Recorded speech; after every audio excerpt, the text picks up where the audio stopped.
Imagine looking at a mountain of stone rising from the desert, nearly 500 feet high, made from more than 2 million blocks and built approximately 4,500 years ago. Now, imagine accomplishing all of this without modern cranes, engines, steel, trucks, or computers. For centuries, this image has inspired an irresistible question. How did people living so long ago manage to build such enormous pyramids? Before we continue, subscribe to the channel and turn on notifications. Here, we investigate the greatest stories in human history without turning mysteries into fantasies. And share your opinion in the comments. Were the pyramids primarily a triumph of engineering, social organization, or religious faith? The answer begins with an important correction. The pyramid builders were not primitive people randomly trying to stack stones. They belonged to a complex civilization with scribes, architects, administrators, navigators, farmers, craftspeople, physicians, and priests. Egypt, during the Old Kingdom, already had a centralized government capable of gathering food, tools, boats, and thousands of workers around a national project. To understand how this knowledge developed, we need to return to the Nile Valley. Every year, the river flooded, fertilizing its banks and making it possible to grow grain in a region surrounded by desert. Agriculture produced surpluses. Those surpluses supported officials, specialists, and work crews who did not have to spend all their time in the fields. The Nile was therefore much more than a source of water. It was the highway, the calendar, and the economic foundation of Egyptian civilization. The political unification of Upper and Lower Egypt created an extraordinary structure of power. At its center stood the pharaoh, who was regarded not only as a ruler, but also as the guardian of cosmic order. To the Egyptians, the stability of the kingdom, the regular flooding of the river, and the balance between gods and human beings all belonged to the same order. Building for the pharaoh meant participating in the continuity of Egypt itself. The pyramids did not suddenly appear in their finished form. They were the result of generations of experiments, failures, and improvements. Before pyramids, members of the elite were buried in mastabas, rectangular structures with sloping walls. Around the 27th century BC, during the reign of Djoser, several mastaba-like levels were placed on top of one another at Saqqara, creating the step pyramid. Traditionally associated with Imhotep, the project represented a revolution in stone architecture. Then came Sneferu, one of the greatest experimenters in the history of engineering. At Meidum, a pyramid experienced serious structural problems. At Dashur, the monument now called the Bent Pyramid changed its angle during construction, probably because the builders realized that the original slope increased the risk of instability. With the Red Pyramid, they finally mastered the construction of a large, smooth-sided pyramid. Each monument became a school for the next one. By the time Khufu, also known as Cheops, began the Great Pyramid of Giza, the Egyptians had already accumulated decades of experience. They knew how to select the site, prepare foundations, quarry stone, organize teams, and control measurements. The Great Pyramid did not emerge from an inexplicable technological leap. It was the most ambitious stage of a long process of development. The selection of the Giza Plateau was strategic. Its bedrock could support an immense amount of weight. Its proximity to the Nile made transportation easier. The western side of the river was associated with the setting sun and the realm of the dead. Its elevated position also made the monument visible from a great distance. The pyramid was a royal tomb, but it was also a political and religious statement carved into the landscape.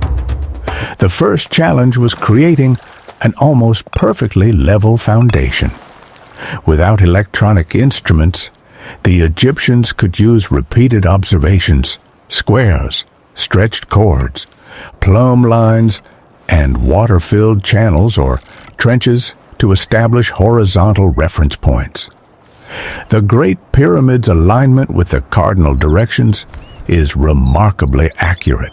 This indicates systematic observation of the sky, a strong command of practical geometry, and careful repetition of measurements. We should not imagine a single architect secretly designing everything alone. A project of this magnitude depended on an administrative chain. Scribes recorded deliveries, rations, and working days. Supervisors divided workers into organized groups. Masons adjusted stone surfaces. Boat crews transported cargo. Craftspeople repaired ropes and tools. Bakers, brewers, and cooks fed the construction population. The real machine behind the pyramid was both human and organizational. Much of the pyramid's core was constructed with limestone quarried directly from the Giza Plateau. This reduced the distance the stone had to travel. Fine limestone from Tura, on the opposite side of the Nile, was used for the outer casing. Granite for chambers and passageways came from Aswan, hundreds of miles to the south. This variety of stone reveals a logistical network connecting quarries, ports, canals, storage areas, and specialized teams. The tools appear simple when compared with modern equipment, but they were effective within a well-organized system. Copper chisels and saws helped workers shape limestone. Stone hammers and large dolerite pounders were used against harder rock. Abrasive sand could assist with cutting and drilling. The secret was not a miraculous tool. It was the persistent use of suitable tools by trained workers. After being separated from the bedrock, the blocks were placed on wooden sledges. A later Egyptian scene shows workers pulling a colossal statue, while someone pours liquid onto the ground in front of the sledge. Modern experiments suggest that dampening the sand can reduce the buildup of material in front of the runners and decrease the force needed for pulling. This did not make the task easy, but it shows how practical observation could turn an apparently impossible effort into manageable work. Transportation along the Nile was even more important. For a long time, this part of the operation was treated mainly as a logical deduction. Today, the Diary of Merer provides an exceptional view of the process. This official described his team transporting fine limestone by boat from the Tura quarries to the area of Khufu's pyramid. His records describe journeys, shipments, and the involvement of a central administration. This is not a legend recorded centuries later. It is documentation produced during Khufu's reign. Canals and branches of the Nile allowed boats to approach the construction area. The ancient landscape was different from the one we see today, and places that are now dry were once connected to river systems. At the harbors, the blocks were unloaded, recorded, and transferred to land transport crews.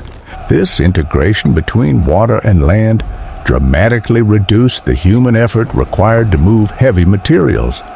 That leaves the most famous question: how were the blocks raised? The most honest answer is that we still do not know every detail.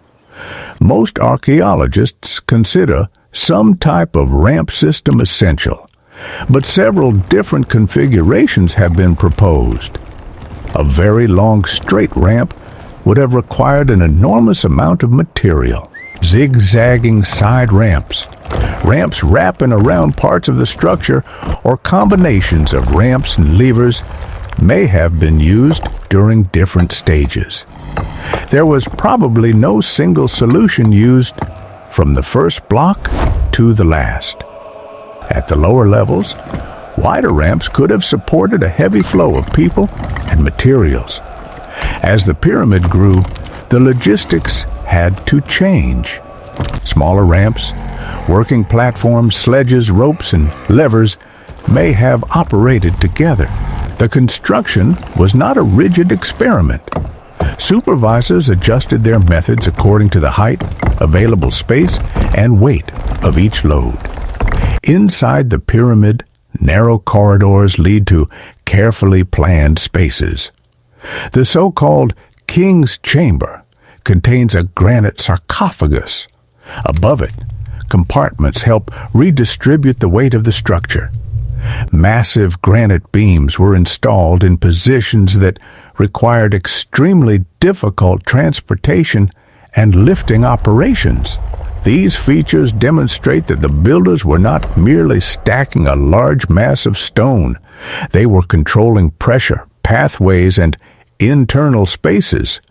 Even so, it would be wrong to imagine that we possess a complete blueprint of the construction process. Archaeology works with surviving evidence. Temporary ramps were dismantled, ropes and wooden structures decayed. Many administrative records disappeared. As a result, some stages remain open to investigation. Admitting uncertainty does not diminish the Egyptian achievement. It separates genuine historical knowledge from sensational claims. One of the most persistent stories claims that the pyramids were built by crowds of enslaved people in chains. The evidence from Giza points to a different reality. Archaeologists have discovered a workers' settlement, bakeries, production areas, animal bones, living quarters, and burials connected with the work crews. Many workers were farmers recruited for specific periods, especially when the flood restricted agricultural activity. Others were permanent and highly skilled craftspeople. This does not mean that the work was easy or voluntary according to modern standards. The Egyptian state possessed enormous authority to demand labor, products, and services. Accidents, injuries, exhaustion, and strict discipline were certainly part of life at the site. However, reducing all the builders to an image of foreign slaves erases the actual social organization and the evidence of Egyptian crews who were fed, housed, and recognized for their work. Supplying the site was as important as supplying the stone. Thousands of people needed bread, beer, water, fish, meat, onions, cloth, sandals, and tools. Livestock was raised or transported to the construction area. Grain arrived as taxation or tribute. Workshops converted raw materials into usable equipment. When a team ran out of rope or food, transportation stopped. The pyramid depended on an entire economy operating in a coordinated rhythm. This system also explains why the Nile flood was advantageous. When parts of the agricultural land were underwater, the state could redirect seasonal workers to royal projects. The high river improved navigation and brought loaded boats closer to the harbors at Giza. Agriculture, taxation, the calendar, and construction were interconnected. Nature did not perform the work for the Egyptians, but it determined when and how that work could be organized. How much time did the construction require? No complete diary of the project has survived, but the length of Khufu's reign gives us a time scale of roughly a few decades. To place millions of blocks within that period, several operations had to take place simultaneously. While some teams quarried stone, Others transported, leveled, fitted, repaired tools, and prepared food. Imagining that only one block was worked on at a time creates a false impression of impossibility. Large-scale construction depends on parallel operations. Hundreds of tasks move forward at the same time. One group does not wait for the entire pyramid to rise before beginning its own work. Quarries produce continuously. Boats travel in repeated cycles. Workshops repair equipment. Ramps receive carefully managed traffic. When small, repeated operations are multiplied across thousands of people and many years, the result stops looking supernatural and begins to look extraordinarily human. Religion gave meaning to this effort. The Egyptians believed that death did not end existence. The pharaoh's body, name, rituals, and monument were connected with the journey into the afterlife. The pyramid represented permanence, transformation, and a connection with the sky. Building it was not merely an attempt to satisfy the vanity of a king. It meant participating in a system of belief that promised to preserve the order of the universe and the prosperity of the kingdom. This meaning can also be seen in the funerary landscape. A pyramid belonged to a larger complex containing temples, processional causeways, cult structures, and cemeteries. Later, rulers built pyramids nearby. Members of the nobility sought burial close to their sovereign. Giza was not an isolated monument standing in an empty desert. It was a ritual, administrative, and funerary city connected with Memphis and the Nile. So, how did the early Egyptians build such enormous pyramids? They used local stone as well as materials transported from distant regions. They moved cargo along the Nile and through canals. They pulled blocks on sledges. They probably combined ramps, platforms, and levers. They applied practical geometry, astronomical observation, and strict control of measurements. Above all, they organized thousands of people into a production network that operated for years. The greatest mystery is not the existence of an impossible technology. It is the human ability to cooperate on a scale that continues to impress us. Every block represents physical labor, planning, food, record-keeping, experience, and belief. The pyramid is made of limestone and granite, but it is also made of accumulated time. It preserves the knowledge of generations that learned from previous failures and transformed experience into method. Theories about aliens or secret civilizations can appear seductive because they offer a quick answer. However, they take credit away from the people who actually lived, worked, and died in Egypt. Archaeology does not reveal magic. It reveals something that may be even more powerful. Human beings capable of observing, calculating, testing, correcting, and organizing. Perhaps that is the true message of the pyramids. A single person could never have built them. A single tool could not have built them either. They emerged when knowledge, power, faith, and collective labor were directed toward the same objective. They were not raised by giants. They were raised by human communities that learned to function as something greater than any individual. If this documentary helped you see ancient Egypt from a different perspective, subscribe to the channel and answer this question in the comments. What impresses you most about the pyramids? Their size, their precision, the organization of their workers, or the fact that they still hold unanswered questions? The sands shifted. The course of the Nile changed. Kingdoms rose and disappeared. Empires conquered Egypt and were eventually forgotten themselves. Yet the pyramids remained. They do not prove that ancient people possessed supernatural powers.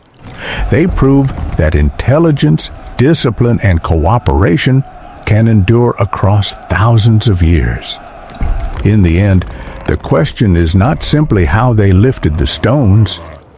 The deeper question is how an entire civilization managed to imagine, plan, and sustain a project that exceeded the lifetime of any individual worker.